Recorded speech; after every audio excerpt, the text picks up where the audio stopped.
Welcome to Not Milk Never Milk. Subscribe if you're lactose intolerant. You begin by securing your data and preventing locks. First, back up photos, contacts, and documents to your chosen cloud or to a computer. Confirm the backup finished.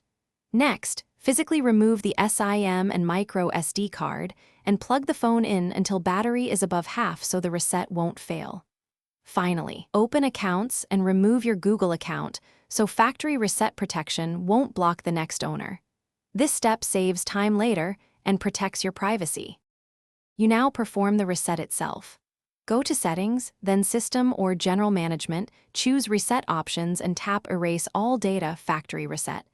Confirm with your PIN or password and accept prompts to delete accounts and media. This clears user data and apps. Once started, let the process complete. Interrupting it risks corruption. After the reset, the device will reboot into setup. You can skip account sign in so the buyer encounters a fresh out-of-box experience.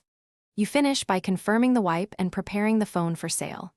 Make sure the device boots to the initial setup screen and that no personal content remains. If you see your account prompt, that means FRP is still active.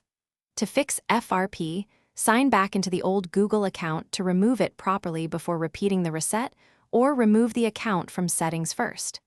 If the normal reset fails, boot into recovery mode and run wipe data/factory, reset as a reliable fallback.